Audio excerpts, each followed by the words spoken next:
The cutest Pikachu egg the world has ever seen. Our endearing, "Aw, look at her," Ayane Matsunaga. She's one of the 4 split-path social links in Persona 4 Golden and is one half of the Sun Arcana, which you have to choose between Yumi, who also has her own segment, by the way. If you haven't seen Yumi's video, and if it's not already out, please subscribe and turn on the bell because it's coming. This is part of an ongoing series seeking to analyze every portion of Persona 4 Golden to the fullest, so if you'd like to support me, a like, comment, share, or drop in at my Twitch is heavily appreciated. Anyway, on with the video. Ayane is a fresh personality and perspective in Persona 4 Golden, showing herself to be a lot more than the initial impression for anyone who pays attention. She's the band student, a trombone player first year at the Yasugami High School that you've started attending. She's available pretty early, pretty much immediately in the game like her other Sun counterpart, and is one of the only social links that doesn't get cancelled when it rains, along with the fox. Ayane's story is a classic one, yet not one super heavily portrayed through any of the Hashino personas, at least not as its primary message, and that's the plight of someone whose happiness and success is actively hindered by their unabashed selflessness. Ayane's link is about starting to learn to stand up for herself and finally have the self-respect to acknowledge that her wants and needs don't always need to take a backseat to those around her. That her thoughts, life, and experience do have value as much as any other. From the moment that you walk into the band, it becomes very clear that despite not being a major player, Ayane is the band's sort of pack mule, gathering surveys, reaching out to find possible performing venues, getting keys and things that the band needs whenever she should be practicing instead, and being saddled with cleaning up after everyone else leaves. She's a new member, so it makes sense in some regard, in a Japanese school like this, that some of these things might have been given to her as Kohai responsibility, but the fact that it's always just her paints a more sad and unfair picture of the situation.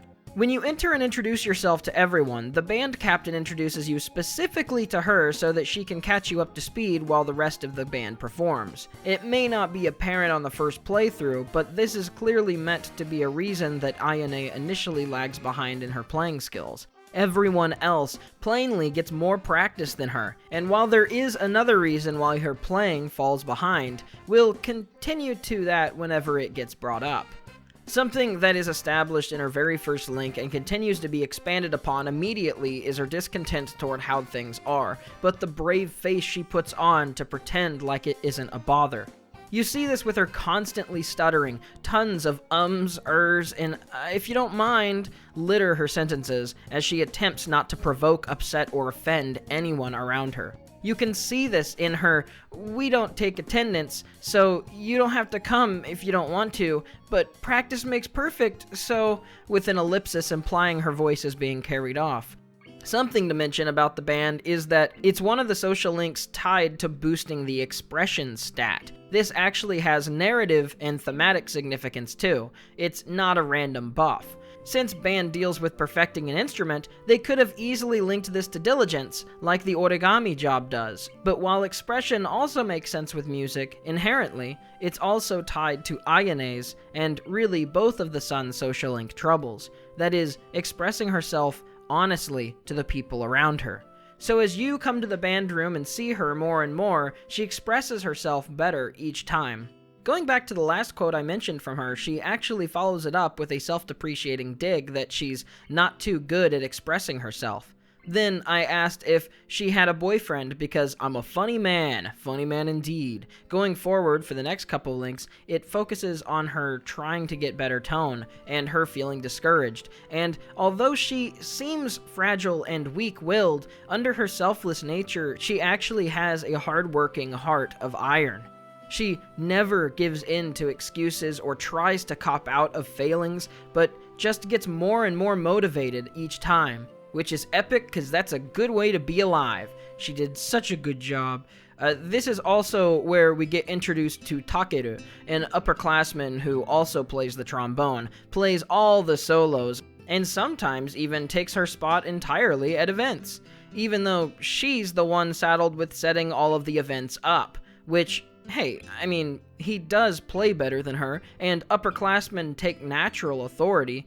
Still, it's clear that despite her acknowledging and believing these things, it still hurts her a little inside, doing so much work and never getting to shine. She even mentions never playing a single show so far, excusing it as her not being able to play in front of an audience anyway.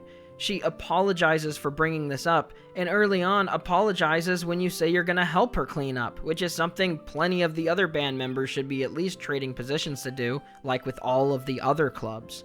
The game really smashes your teeth in trying to portray through every facet of her character what kind of person she is and what kind of insecurity she's dealing with, without just having her monologue in detail her problems. It's very well written. After she sets up the venue in Social Link 3, you finally have the opportunity to ask her if she's really doing what she wants.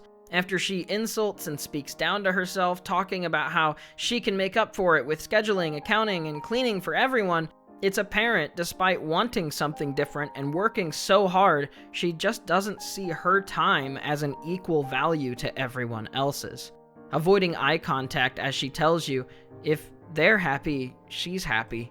Finally, once you get to Social Link 4, Ayane and you start training alone, which is where you learn her family isn't exactly too well off. And as is typical of the smaller and older Japanese homes, due to the thin walls, she doesn't have much opportunity to practice her instrument at home, which makes her time spent doing other work at school detriment her even more than plenty of the other students who are already getting more practice there. She could go to public areas to practice, but she feels if she goes alone that she'll just be a burden to the others in the area, that she'll be actively impeding on other people's nice days with her sounds, that people will see her practice as bothering others, rather than what they would if multiple or a group were there to practice. There's a really beautiful line that Ayane says on the floodplain, that she may not have talent, but she still has dreams.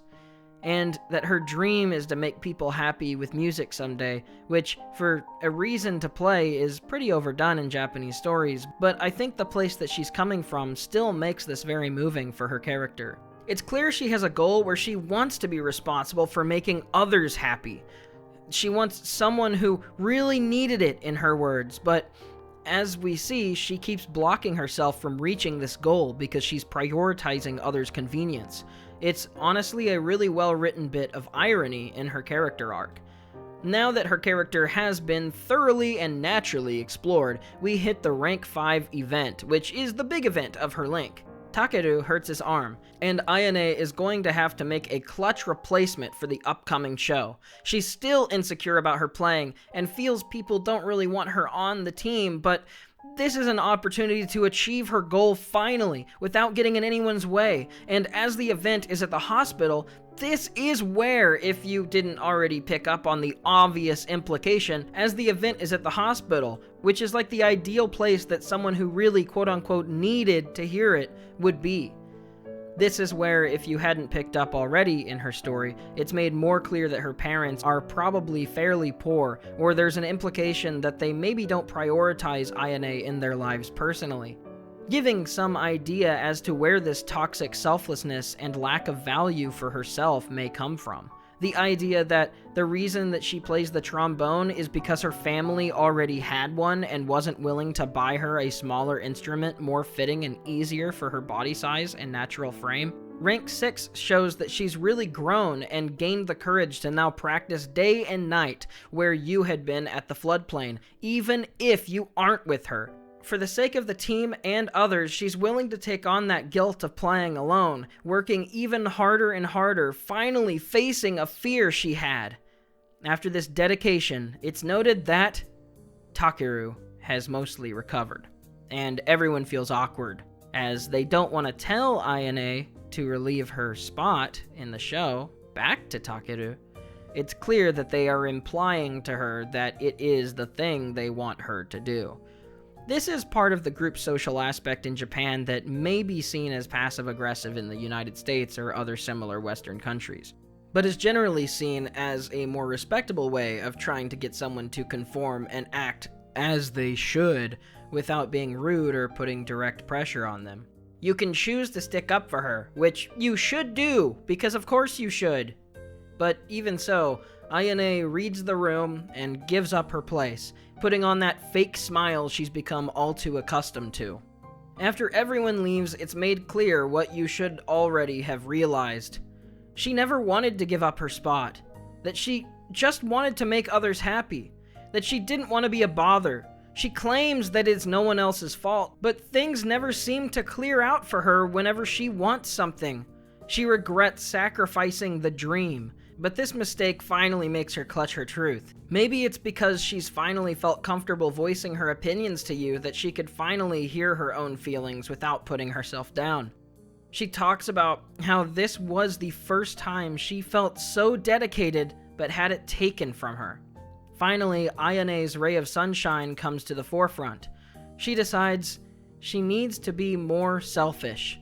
That if she always is concerned with pleasing others, no one will ever see the best her, because they'll be too focused on their own pursuits, and she'll be unable to clear a path where she can shine, helping the others through her actions. She tells you that you helped her feel her own voice, that you actually supported her feelings and let her speak her mind finally to understand herself.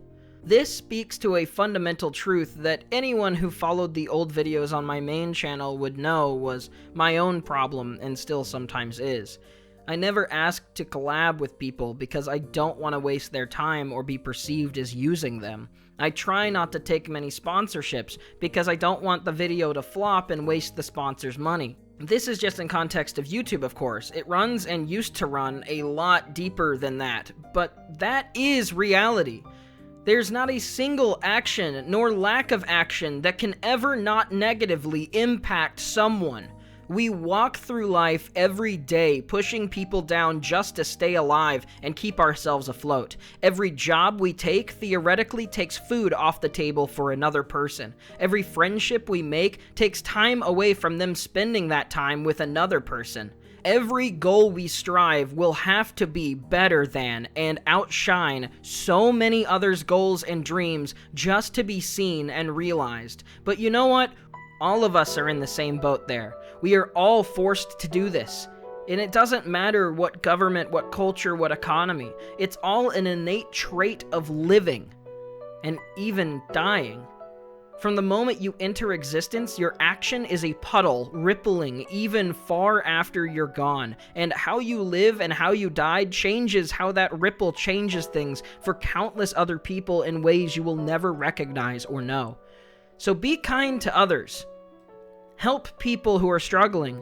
But if your goal, if your dream is built on making people happy, on doing your best, on making the world better, no one has the right to say your dream doesn't matter.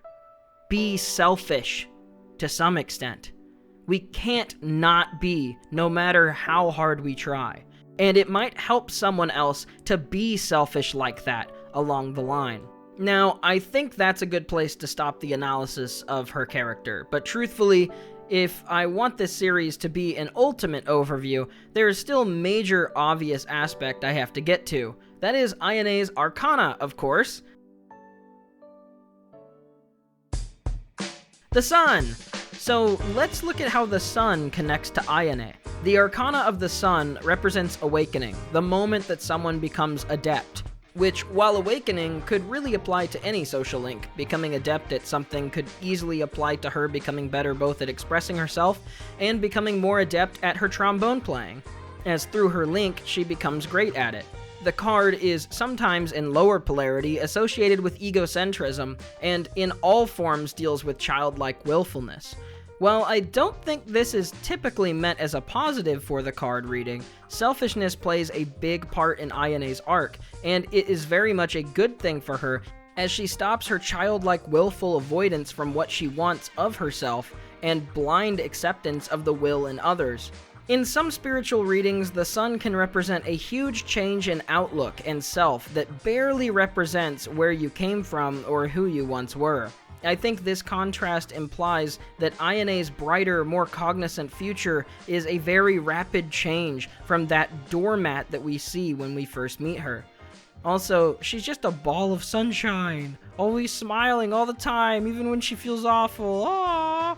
Now, outside of her Arcana, I want to look at Ayane's name, because it seems very intentional. The name Ayane is a classically feminine Japanese name that with proper kanji translates literally as colorful sound, which makes sense both with her character and with her being connected to music.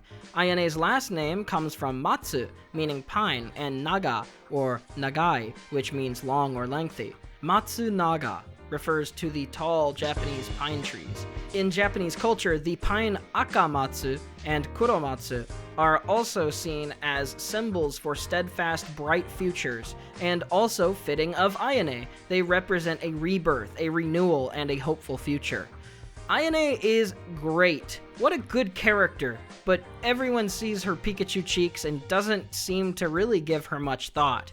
But as usual with Persona 4, the writers at Atlus have given careful consideration to herself and her arc, and for it I think we see an amazing character, and an amazingly unique and interesting message and take on the role of selflessness and selfishness in our lives.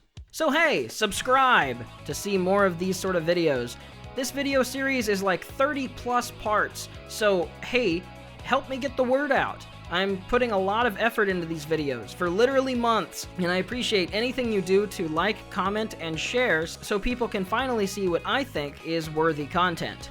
Also, consider checking out my Patreon or dropping in by Twitch to support me financially so I can keep making videos like these and so you can see some behind the scenes content. Until next time, thanks for watching.